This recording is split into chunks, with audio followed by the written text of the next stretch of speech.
Hi to everyone. ఈరోజు వీడియోలో కొత్తగా మారినటువంటి 10th క్లాస్ ఇంగ్లీష్ మనకి సిబిఎస్ఈ ఇంట్రడ్యూస్ చేయడం జరిగింది. అందులో భాగంగా ఫస్ట్ ఫ్లైట్ అనే పేరుతో మనకి టెక్స్ట్ బుక్ని ఇంట్రడ్యూస్ చేశారు. ఇందులో థర్డ్ యూనిట్లో ఉన్నటువంటి పార్ట్ 2 ద బ్లాక్ ఏరోప్లేన్. ఇంతకుముందు దీనిలో ఉన్నటువంటి పార్ట్ 1 గురించి ఇంతకుముందు వీడియోలో మనం డిస్కస్ చేసుకుందాం. ఇదే యూనిట్లో ఉన్నటువంటి పార్ట్ 2 అయినటువంటి ద బ్లాక్ ఏరోప్లేన్ అనే లెసన్ గురించి మనం డిస్కస్ చేసుకుందాం. థర్డ్ నుంచి ఇంటర్మీడియట్ సెకండ్ ఇయర్ వరకు కూడా ఇంగ్లీష్కి సంబంధించినటువంటి కంటెంట్ ఉన్నటువంటి వీడియోస్ కోసము, అట్లాగే స్టూడెంట్స్కి యూజ్ఫుల్ అయ్యేటువంటి అన్ని రకాల టాపిక్స్, ఆన్లైన్ అప్లికేషన్స్ కావచ్చు, ఎగ్జామినేషన్స్ కావచ్చు, నెక్స్ట్ అట్లాగే స్కాలర్షిప్స్ కావచ్చు, వీటికి సంబంధించినటువంటి అన్ని రకాల వీడియోస్ కూడా మన ఛానల్లో ఉంటాయి.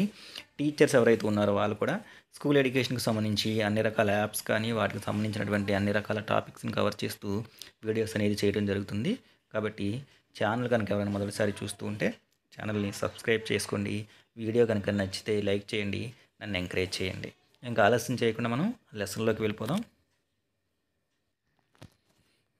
లెసన్ టైటిల్ వచ్చేసరికి ద బ్లాక్ ఏరోప్లేన్. ఇది మనకి పార్ట్ 2. ఇంతకుముందు వీడియోలో మనం పార్ట్ 1 గురించి డిస్కస్ చేసుకున్నాం.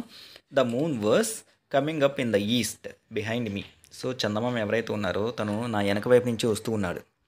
ఈస్ట్ వైపు అంటే మనకి తూర్పు వైపుగా అనమాట. బిహైండ్ మీ, నా వెనుక. ఇక్కడ మీ మీన్స్ రచయిత ఎవరైతే ఉన్నారో ఆయన అనమాట. And stars were shining in the clear sky. ప్రకాశవంతంగా ఉన్నటువంటి ఆకాశంలో నక్షత్రాలు ఏవైతే ఉన్నాయవి ప్రకాశవంతంగా మిలమిలా మెరిసిపోతూ ఉన్నాయి. అవి ఎక్కడ ఉన్నాయి అంటే అబోవ్ మీ, నా పైన. There was not a cloud in the sky. ఆకాశంలో చూస్తే ఎక్కడా కూడా నాకు మేఘం అనేది కనిపించట్లా. ఎందుకు అంటే ఈయన ఆకాశంలో ఉన్నాడు అనమాట. ఆల్రెడీ ఇతను ఏరోప్లేన్లో ఉన్నాడు. I was happy to be alone high up above the sleeping country side.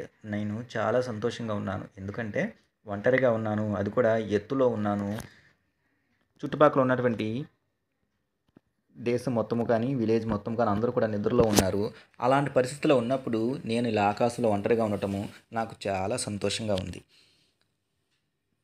I was flying my old Dakota aeroplane over France back to England. ఇప్పుడు తన యొక్క డకోటా ఏరోప్లేన్ ఏదైతే ఉందో దాంట్లో తను ఎగురుకుంటూ వస్తూ ఉన్నాడు, అంటే ప్రయాణం చేస్తూ ఉన్నాడు. ఎక్కడి నుంచి అంటే over France back to England. ఫ్రాన్స్లో బయలుదేరి ఇంగ్లాండ్ వస్తూ ఉన్నాడు అనమాట. I was dreaming of my holiday and looking forward to being with my family. So వస్తూ తను కలలు కంటున్నాడు. దేని గురించి అంటే హాలిడే ఏదైతే ఉందో హాలిడేని ఎలా ఎంజాయ్ చేయాలని, అట్లాగే తన ఫ్యామిలీ మెంబర్స్ ఎవరైతే ఉన్నారో వాళ్ళందరినీ చూడాలని, సమయం వాళ్ళందరితో గడపాలి అని చెప్పేసి తాను ఈ జర్నీలో ఉన్నప్పుడే వీడి గురించి ఆలోచిస్తూ కలలు కంటూ ఉన్నాడు. I looked at my watch. ఒకసారి తన చేతుకున్నటువంటి వాచ్ని చూశాడు సమయం కోసం. 1:30 in the morning. ఇప్పుడు సమయం ఖచ్చితంగా తెల్లవారుజామున 1:30 అయింది. మరి తెల్లవారుజామున 1:30 అంటే ప్రపంచంలో ఉన్న వాళ్ళందరూ కూడా ఆ సమయంలో ఏం చేస్తూ ఉంటారు? నిద్రపోతూ ఉంటారనమాట. అందుకే తను చెప్పాడు, ఈ సమయంలో కంట్రీలో ఉన్న వాళ్ళందరూ నిద్రపోతూ ఉంటే ఇలా ఆకాశంలో ఉండటం నాకు చాలా సంతోషంగా ఉంది అని చెప్పేసి తను అందుకే ఆ మాట చెప్పాడు. Next, I should call Paris control soon. I thought, మనసులో అనుకున్నాడు. ఏమని అంటే వీళ్ళు ఏం చేస్తారంటే ఈ మనకి ఆకాశంలో ప్రయాణించే వాళ్ళు అంటే ఏరోప్లేన్లో కానీ ఫ్లైట్లో కానీ వెళ్ళేటప్పుడు డైరెక్షన్స్ ఏవైతే ఉన్నాయో వాటి కోసము దగ్గరలో ఉన్నటువంటి కంట్రోల్ స్టేషన్స్ ఏవైతే ఉన్నాయో వాటితో కనెక్ట్ అయి ఉంటారనమాట. డైరెక్షన్ తెలియనప్పుడు కానీ మేము ల్యాండ్ అవ్వచ్చా, వాతావరణం ఎలా ఉంది, ఇట్లాంటి విషయాల కోసం. సో నేను దగ్గరలోకి వచ్చాను కాబట్టి ప్యారిస్ కంట్రోల్ ఎవరైతే ఉన్నారో వాళ్ళకి ఫోన్ చేద్దాము అని చెప్పేసి తను అనుకున్నాడు. As I look down past the nose of the aeroplane. అలా కొంచెం అలా ముందుకు వెళ్ళిన తర్వాత I saw the lights of a big city in front of me. తనకి ఎందుకు అనిపించిందంటే ఏరోప్లేన్ ముందు భాగం ఏదైతే ఉందో చూడటానికి ముక్కులాగా ఉంటుందన్నమాట. సో దాని కింద నుంచి తను తలకాయ ఉంచి ఒకసారి చూస్తే అక్కడ ఏదో ఒక పెద్ద సిటీ రాబోతుందని, ఆ సిటీలో బాగా పెద్దగా వెలుగుతున్నటువంటి లైట్లు ఏవైతే ఉన్నాయో కనిపించాయి. అది కనిపించగానే తనకి ఏమనిపించింది, తన యొక్క డెస్టినేషన్ గమ్యస్థానం ఏదైతే ఉందో దానికి తన దగ్గరలో ఉన్నాను, ఇక రాబోతున్నాను, కాబట్టి ఇది ఎంత దూరంలో ఉంది, నేను ల్యాండ్ అవ్వచ్చా, మిగతా విషయాలు అడుగుదాము అని చెప్పేసి తను అనుకున్నాడు. I switched on the radio and said. So లోపల ఉన్నటువంటి మెసేజ్ ఇవ్వడానికి ఉన్నటువంటి అరేంజ్ చేసినటువంటి రేడియో ఏదైతే ఉందో దాన్ని ఆన్ చేసి ఇలా చెప్తున్నాడు. Paris control Dakota DS 088 here. ఇక్కడ తను ఏదైతే ఏరోప్లేన్లో ప్రయాణం చేస్తున్నాడో దాని యొక్క నెంబర్ చెప్పాడు. Next, can you hear me. నేను చెప్పేది మీకు వినపడుతుందా? I am on my way to England over. నేను ఇంగ్లాండ్ వెళ్తున్నాను అని చెప్పి ఓవర్ అని చెప్పేసి అంటారు. ఓవర్ అంటే దాని అర్థం ఏంటంటే ఇక్కడ మాట్లాడిన వాళ్ళ మాటలు విన్న తర్వాత అటువైపు వాళ్ళు కూడా ఓవర్ అని చెప్పేసి అంటారు. అంటే మనం ఇచ్చినటువంటి కమ్యూనికేషన్ ఏదైతే ఉందో దాన్ని వాళ్ళు రిసీవ్ చేసుకున్నారనమాట. The voice from the radio answered me immediately. నేను ఎప్పుడైతే ఇలా చెప్పాను వెంటనే నేను చెప్పిన దానికి తిరిగి సమాధానం రానే వచ్చింది. DS088 I can hear you. మీరు చెప్పేది నాకు వినబడుతుంది. You ought to turn 12 degrees west now. DS088 over. So మీరు చెప్పేది నాకు అర్థమైంది. మీరు ఏం చేయాలంటే ఇప్పుడు మీ యొక్క ఏరోప్లేన్ ఏదైతే ఉందో దాన్ని ఒక 12 డిగ్రీలు, ఇక్కడ 12 డిగ్రీలు అంటే ఈ రాడార్ ద్వారా వాళ్ళు ఏం చెప్తారంటే డైరెక్షన్ ఎటువైపు నుంచి ఎటు వెళ్ళాలో డైరెక్షన్ చెప్తున్నారనమాట. ఒక 12 డిగ్రీలు వెస్ట్ పశ్చిమ వైపుగా మీరు కొంచెం మూవ్ అవ్వాల్సి ఉంటుంది, అటువైపుగా తిప్పండి అని చెప్పేసి అక్కడి నుంచి స్టేషన్ నుంచి తనకి మెసేజ్ అందింది. I check the map and the compass.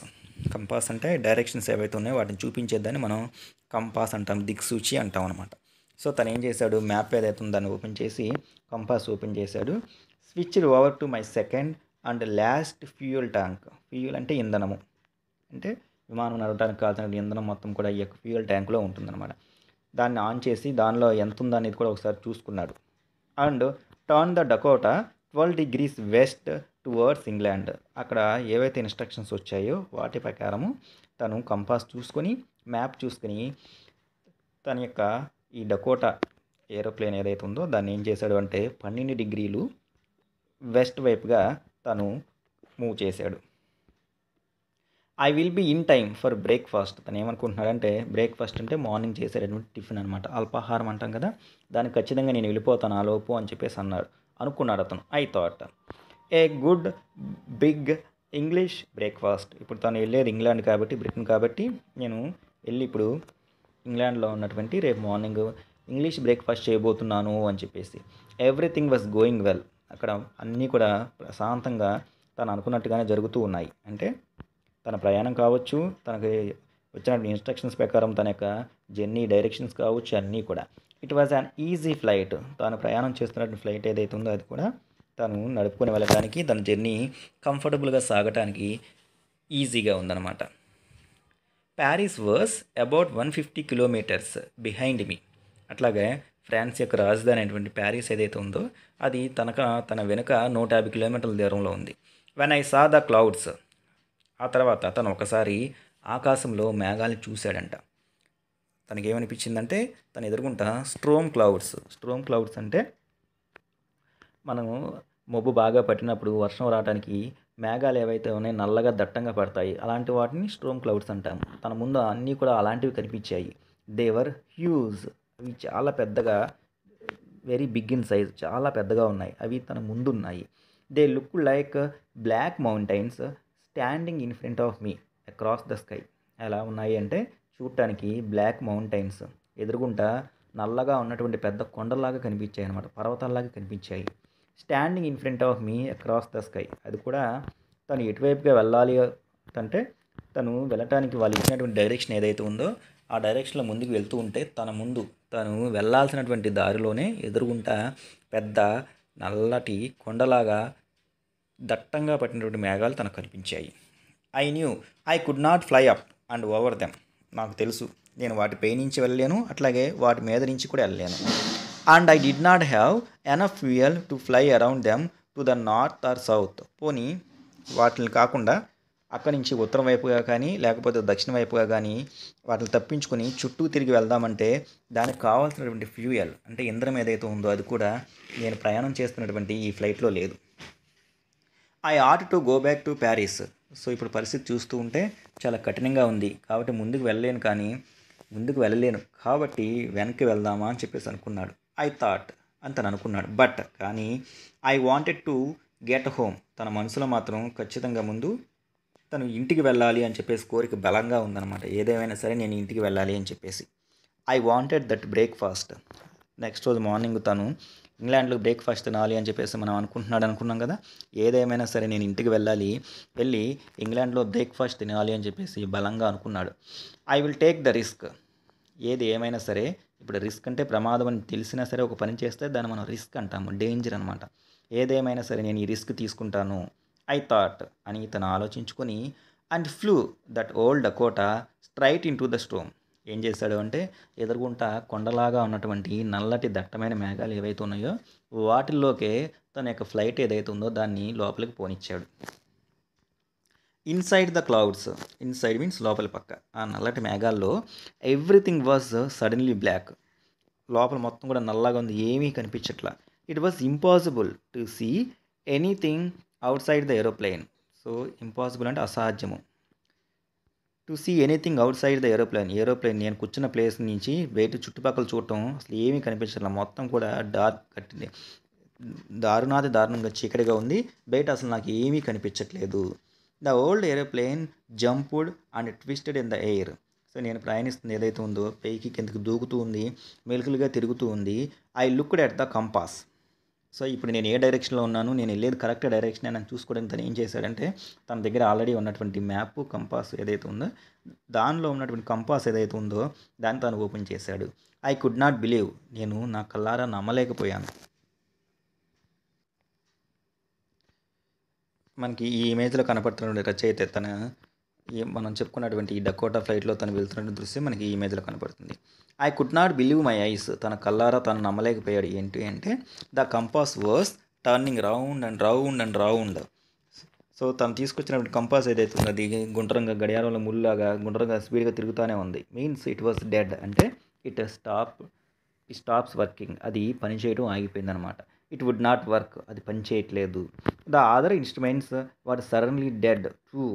అదే కాకుండా డైరెక్షన్స్ కోసం ఎమర్జెన్సీ టైంలో ఉపయోగించడం కోసం తాను తీసుకొచ్చినటువంటి మిగతా ఇన్స్ట్రుమెంట్స్ పరికరాలు ఏవైతే ఉన్నాయో కేవలం ఒక కంపాసే కాదు, మిగతావన్నీ కూడా పని చేయటం ఆగిపోయాయి. I tried the radio. సరే ఇందాకడ ఎమర్జెన్సీ టైంలో ఎలా అయితే తనకి ల్యాండ్ అవ్వచ్చా అని చెప్పేసి ప్యారిస్ కంట్రోల్కి ఫోన్ చేయడానికి తను ఉపయోగించిన రేడియో ఏదైతే ఉందో దాని ద్వారా ప్రయత్నిద్దాము అని చెప్పేసి తను ఆ రేడియోను ఆన్ చేశాడు. Paris control can you hear me అని చెప్పేసి నేను చెప్పేది మీకు వినపడుతుందా అని చెప్పేసి తను అన్నాడు. There was no answer. కానీ ఇందాడైతే అతను అడగంగానే వెంటనే తిరిగి సమాధానం రిప్లై వచ్చింది. కానీ ఇప్పుడు తను ఎన్నిసార్లు అలా అడిగినా సరే అటు నుంచి ఎటువంటి సమాధానం రావట్లా. ఎందుకు అంటే the radio was dead too. ఈ రేడియో కూడా పనిచేయటం మానేసింది. I had no radio. ఇప్పుడు తన యొక్క పరిస్థితి ఎలా ఉందో మనకి ఇక్కడ చెప్తున్నారు. ఏంటంటే కమ్యూనికేషన్ ఏదైతే ఉందో అది అడగటానికి ఇప్పుడు తన దగ్గర రేడియో పని చేయట్లేదు. కొన్ని డైరెక్షన్ తెలుసుకొని వెళ్ళటానికి తన దగ్గర కంపాస్ లేదు. I could not see where I was. పోనీ నేను ఎక్కడున్నానో తెలుసుకొని అలాగే వెళ్దాం అనుకుంటానికి అసలు ఎదుర్కొంటే ఏమీ కనిపించట్లేదు, గట్టికి చీకటిగా ఉంది.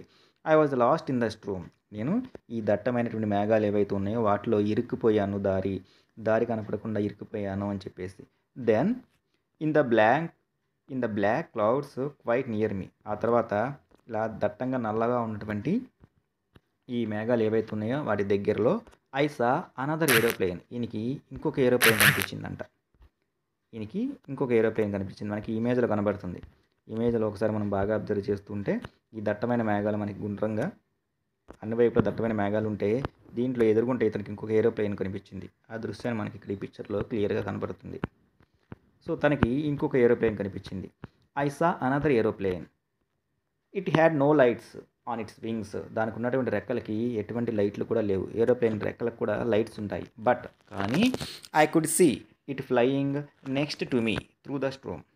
కానీ దానికి రెక్కలకి ఉన్నటువంటి లైట్స్ లేకపోయినా సరే నేను దాన్ని చూడగలుగుతున్నాను. అది నాకు ముందు అలా ఎగురుతూ ఉందన్నమాట. I could see the pilot's face at the same time. ఆ ఏరోప్లేన్లో ఉన్నటువంటి పైలట్, విమానాన్ని నడిపే వ్యక్తి ఎవరైతే ఉన్నారో అతను మనం పైలట్ అంటాము. ఆ పైలట్ ఎవరైతే ఉన్నారో అతని యొక్క ఫేస్ కూడా నాకు క్లియర్గా కనబడుతుంది. And he turn towards me. అతను కూడా నా వైపుగా వస్తూ ఉన్నాడు. I was very glad to see another person. Glad అంటే సంతోషం. సో తను ఇలాంటి విపత్కర పరిస్థితుల్లో ఉన్నప్పుడు, డేంజర్లో ఉన్నప్పుడు తన దగ్గరలో ఇంకొక మనిషిని చూడటం తనకు చాలా సంతోషంగా అనిపించింది అనమాట. ఈ lifted one hand and waived. Lifted అంటే చేయి పైకి ఎత్తడం. ఆ ఎదురుగుంటా ఉన్నటువంటి ఏరోప్లేన్లో ఉన్నటువంటి ఇంకొక వ్యక్తి ఎవరైతే ఉన్నారో అతను తన చేతిని పైకెత్తి వేవ్డ్ అంటే చెయ్యి ఊపడం అనమాట. అంటే పలకరించడము. మనం ఎలా అయితే హాయ్ చెప్పడానికి బాయ్ చెప్పడానికి చెయ్యి ఊపుతూ ఉంటామో అట్లాగా. తను ఏం చెప్తున్నాడంటే follow me. He was saying follow me. నీకు దారి తెలియట్లేదు కాబట్టి నా వెనకాలేరా, నన్ను ఫాలో అవ్వు అని చెప్పేసి తను చేతి ద్వారా డైరెక్షన్ చూపిస్తున్న దృశ్యాలు ఇతనికి కనిపించాయి.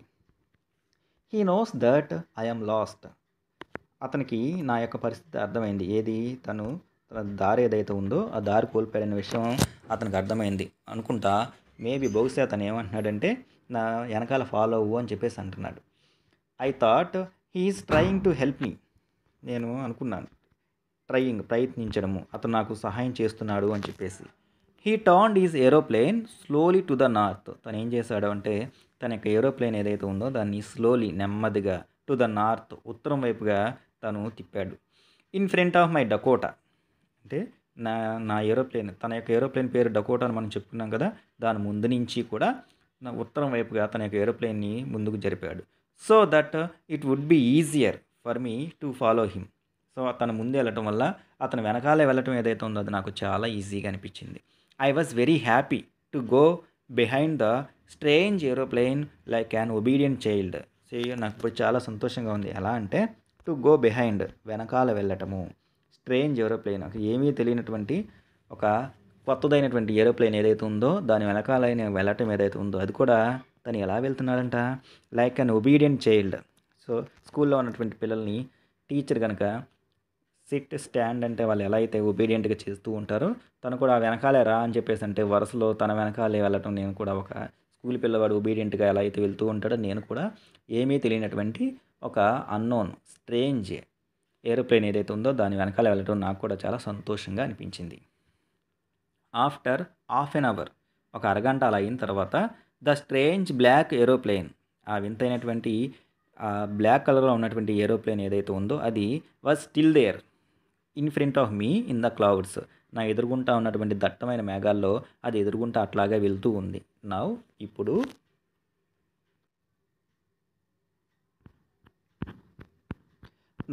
there was only enough fuel on the old Dakota's last tank to fly for 5 or 10 minutes more. There was only enough fuel in the old Dakota's last tank to fly for 5 or 10 minutes more. ఇప్పుడు తాను ప్రయాణిస్తున్నటువంటి ఈ యొక్క ఫ్లైట్లో కేవలం enough sufficient సరిపడా fuel ఇంధనం మాత్రమే ఉంది. ఎంత అంటే 5 or 10 minutes more. ఇంకా తను ఈ యొక్క ఏరోప్లేన్లో 5 లేదా 10 నిమిషాలు ప్రయాణించడానికి సరిపడా ఫ్యూయల్ మాత్రమే ఉంది. ఆ తర్వాత అది కూడా అయిపోతుంది అనమాట. I was starting to feel frightened again. మళ్ళీ ఎప్పుడైతే తనకి ఈ విషయం తెలిసిందో తన డకోటా ఏరోప్లేన్ ఏదైతే ఉందో దానిలో ఉన్నటువంటి లాస్ట్ ట్యాంక్లో కొంచెం మాత్రమే ఫ్యూయల్ ఉంది, అది కూడా ఇంకొక 5-10 నిమిషాలు మాత్రమే వస్తుంది. ఈ విషయం తెలిసిన తర్వాత మళ్ళీ ఇతను భయపడటం మొదలుపెట్టాడు. ఇంతకుముందు ఆ యొక్క బ్లాక్ క్లౌడ్స్ ఏవైతే ఉన్నాయో వాటిని చూసినప్పుడు భయపడ్డాడు, ఎవరు లేరు ఏంటి ఇరుక్కుపోయాను ఏంటని చెప్పేసి. కానీ ఒక బ్లాక్ ఏరోప్లేన్ కనిపించింది, అతను దీనికి హెల్ప్ చేస్తాను నా వెనకే రమ్మన్నాడు. అలా వెళ్తున్నప్పుడు అమ్మయ్య అని చెప్పేసి అనుకున్నాడు. కానీ ఎప్పుడైతే ఇంధనం అయిపోవచ్చిందో ఇంకా 5-10 నిమిషాలు మాత్రమే నేను ప్రయాణం చేయగలను అని చెప్పేసి తను తెలుసుకున్నాడు. ఆ విషయం తెలిసినప్పుడు మళ్ళీ అతను భయపడటం మొదలుపెట్టాడు. But then he started to go down and I followed through the storm. ఆ తర్వాత నా ముందు వెళ్తున్నటువంటి బ్లాక్ ఏరోప్లేన్ ఏదైతే ఉందో అది నెమ్మదిగా టు గో డౌన్ కిందకి వెళ్ళటం మొదలుపెట్టింది. And I followed through the storm. నేను కూడా అక్కడ దట్టమైన మేఘాలు ఏవైతే ఉన్నాయో వాటిల్లో నుంచే అతను అనుసరిస్తూ అతని వెనకాల కిందకి వెళ్ళటం మొదలుపెట్టాను. సడన్లీ అకస్మాత్తుగా I came out of the clouds and saw 2 long straight lines of lights in front of me. ఆ తర్వాత సడన్లీ అకస్మాత్తుగా I came out of the clouds, ఆ దట్టమైనటువంటి నల్లని మేఘాలు ఏవైతే ఉన్నాయో వాటిలోంచి బయటికి వచ్చా. అండ్ అక్కడి నుంచి బయటకు వచ్చిన తర్వాత చూస్తే నా ఎదురుగుంటా 2 లాంగ్ స్ట్రైట్ లైన్స్, బాగా పొడవుగా ఉన్నటువంటి 2 పొడవాటి లైన్లు ఉన్నాయి. అట్లాగే పెద్ద పెద్ద లైట్లు ఏవైతే ఉన్నాయో అవన్నీ తన కంటి ముందు కనిపిస్తూ ఉన్నాయన్నమాట. అంటే అది ఏరోప్లేన్స్ ఏవైతే ఉన్నాయో ల్యాండ్ అవడానికి అట్లాగే టేక్ ఆఫ్ అవడానికి ఉన్నటువంటి రన్వే ఏదైతే ఉందో అదనమాట. It was a runway and airport. తెర చూస్తే అది రన్వే, అక్కడ ఎయిర్పోర్ట్ ఉంది. I was safe. అమ్మయ్య నేను ఇంకా సురక్షితంగా ఉన్నాను అనే విషయం తనకు తెలిసింది. I turned to look for my friend in the black aeroplane. సరే నాకన్నా ముందే వచ్చాడు కదా అని చెప్పేసి తను ఏం చేశాడు, ఒకసారి వెనక్కి తిరిగి చూశాడు, చుట్టుపక్కల చూశాడు. నాకు సహాయం చేసినటువంటి నా ఫ్రెండ్ ఎవరైతే ఉన్నారో ఆ బ్లాక్ ఏరోప్లేన్లో నాకు చెయ్యి ఊపి నన్ను వెనకాలే రమ్మని చెప్పిన వ్యక్తి ఎవరైతే ఉన్నారో అతని కోసం తను చూశాడనమాట. But the sky was empty. కానీ చూస్తే ఆకాశంలో ఎవరు కూడా కనిపించలే, చుట్టుపక్కల కూడా ఎవరు కనిపించలే. There was nothing there. అక్కడ ఎవ్వరు కూడా లేరు. The black aeroplane was gone. నాకు డైరెక్షన్ చూపించి నన్ను సేఫ్గా కిందకి తీసుకొచ్చినటువంటి ఆ బ్లాక్ ఏరోప్లేన్ ఏదైతే ఉందో ఇట్స్ గాన్, అది వెళ్ళిపోయింది, కంటికి కనిపించట్లా. I could not see it anywhere, ఆ చుట్టుపక్కల ఎక్కడా కూడా నాకు అది కనిపించట్లేదు. I landed and was not sorry to walk away from the old Dakota near the control tower. So తను కూడా ల్యాండ్ అయ్యాడు. ల్యాండ్ అయిన తర్వాత not sorry to walk away from the old Dakota near the control tower దగ్గర నుంచి తను చూడలేందుకు తను బాధపడుతూ ఉన్నారనమాట. తర్వాత వెంటనే తను ఏం చేశాడంటే I went and asked A women in the control centre. అక్కడ ఎయిర్పోర్ట్లో ఉన్నటువంటి కంట్రోల్ సెంటర్కి వెళ్ళి రిసెప్షన్ కౌంటర్లో ఉన్నటువంటి ఒక ఉమెన్ ఎవరైతే ఉన్నారో ఆ ఉమెన్ దగ్గరికి వెళ్ళి తను ఇలా అడుగుతున్నాడు అనమాట. ఏమనంటే where I was and who the other pilot was, ఇప్పుడు నేను ఎక్కడున్నాను, అట్లాగే నాకు డైరెక్షన్స్ చూపించి వచ్చినటువంటి ఆ బ్లాక్ ఏరోప్లేన్లో ఉన్నటువంటి ఇంకొక పైలట్ ఎవరైతే ఉన్నారో అతను ఎక్కడా అని చెప్పేసి తను ఆ అమ్మాయిని అడిగాడు. ఇంతకుముందు మొదటిసారి తను రేడియోలో కాల్ చేసినప్పుడు తనకి 12 degrees ఏదైతే తను చెప్పిందో ఆ అమ్మాయి తిననమాట. Next I wanted to say thank you, నన్ను ఆ బ్లాక్ క్లౌడ్స్ ఏవైతే ఉన్నాయో వాటి నుంచి బయటకు కాపాడి నాకు సరైనటువంటి డైరెక్షన్ ఇచ్చి నన్ను కిందకి తీసుకొచ్చినందుకు అతనికి కృతజ్ఞతలు చెప్పాలి అని చెప్పేసి నేను అనుకుంటున్నాను. దయచేసి అతను ఎక్కడ ఉన్నాడో చెప్పండి అని చెప్పేసి తిను అక్కడ ఉన్నటువంటి రిసెప్షన్ కౌంటర్లో ఉన్నటువంటి అమ్మాయిని అడిగాడు. She looked at me very strangely, తను కూడా తన వైపు వింతగా చూసింది. అండ్ దెన్ ఆ తర్వాత లాఫ్డ్, అంటే అతని వైపు చూసి నవ్వింది. అనదర్ ఏరోప్లేన్, ఏంటి మీరు అనేది, ఇంకొక ఏరోప్లేనా, up there in this room, ఇప్పుడున్నటువంటి ఈ వాతావరణ పరిస్థితుల్లో ఇప్పుడున్నటువంటి ఈ తుఫాన్ ఏదైతే ఉందో దీంట్లో no other aeroplanes were flying tonight, ఈరోజు రాత్రి ఆకాశంలో ఎటువంటి ఏరోప్లేన్స్ కూడా ఆకాశంలోకి వెళ్ళట్లేదు, అంటే ప్రయాణించట్లేదు. Yours was the only one I could see on the radar అంటే ప్రజెంట్ మనం ఎక్కడ ఉన్నామో ఏంటనేది డిటెక్టింగ్ డైరెక్షన్స్ అనమాట. ప్రెజెన్స్ డైరెక్షన్ ఏవైతే ఉన్నాయో వాటిని తెలియజేసే వ్యవస్థ ఏదైతే ఉందో దాన్ని రాడార్ వ్యవస్థ అంటాము. కేవలం మీరు మాత్రమే రాడార్లో కేవలం ఈరోజు ప్రయాణించే వాటిలో మీ యొక్క ఏరోప్లేన్ మాత్రమే కనిపించింది అని చెప్పేసి తను చెప్తుంది. Yours was the only one I could see on the radar. So who helped me to arrive there safely without a compass or a radio and without any more fuel in my tanks. So ఆ మాట తన దగ్గర నుంచి విన్న తర్వాత తన మనసులో ఇలా అనుకుంటున్నాడు, మరి నాకు సహాయం చేసింది ఎవరైతే నేను ఇక్కడ సేఫ్గా రావడానికి, నా దగ్గర కంపాస్ లేకుండా, రేడియో లేకుండా, అట్లాగే ట్యాంక్లో ఇంధనం ఏదైతే ఉందో అది కూడా సరిపడా లేకుండా నన్ను ఇలా కిందకి తీసుకొచ్చినటువంటి వ్యక్తి ఎవరు అని చెప్పేసి. Who was the pilot on the strange black aeroplane, నా కంటి ముందు వెళ్ళినటువంటి ఆ బ్లాక్ ఏరోప్లేన్ ఏదైతే ఉందో దాన్ని నడిపినటువంటి ఆ పైలట్ ఎవరైతే ఉన్నారో ఆ వ్యక్తి ఎవరు. ఫ్లయింగ్ ఇన్ ద స్ట్రోమ్, అతను ఈ తుఫాన్లో కూడా ముందుకు నడిపించాడు. వితౌట్ లైట్స్, ఆఖరికి లైట్లు లేకుండా అని చెప్పి రచయితకి అది క్వశ్చన్ మార్క్గా ఉండిపోయింది. ఇక్కడ మనకి ఇచ్చినటువంటి ఇమేజ్లో కూడా తను ఎంక్వైరీ చేస్తున్నటువంటి దృశ్యాలు మనకు కనబడుతూ ఉన్నాయన్నమాట. తను డకోటా ఏరోప్లేన్ ఏదో దాన్ని బయట ల్యాండ్ చేశాడు. తర్వాత రిసెప్షన్ కౌంటర్లో ఉన్నటువంటి అమ్మాయిని అడుగుతున్నటువంటి అసలు మీరు తప్ప ఎవరిది లేదని చెప్పేసి తన యొక్క ఎక్స్ప్రెషన్స్ మనకు కనబడుతూ ఉన్నాయి. కానీ నాకు ఎవరో సహాయం చేశారు, అతను ఎవరు అని చెప్పేసి తను అడుగుతున్నటువంటి దృశ్యాలన్నీ కూడా మనకి ఈ ఇమేజ్లో కనబడుతూ ఉన్నాయన్నమాట. ఇది మనకి థర్డ్ యూనిట్లో సెకండ్ పార్ట్ అయినటువంటి ద బ్లాక్ ఏరోప్లేన్ ఏదైతే ఉందో దానికి సంబంధించినటువంటి ఎక్స్ప్లెనేషన్. ఐ హోప్ మీ అందరికీ కూడా లెసన్ అర్థమై ఉంటుంది అనుకుంటున్నా. వీడియో కనుక నచ్చితే లైక్ చేయండి, మీ ఫ్రెండ్స్కి షేర్ చేయండి. మీరు కనుక షేర్ చేస్తే ఎక్కువ మంది చూసే అవకాశం ఉంటుంది. ఇంకొక మంచి వీడియోలో ఇంకొక మంచి టాపిక్తో మళ్ళీ కలుద్దాం. అప్పటి వరకు take care, have a good day.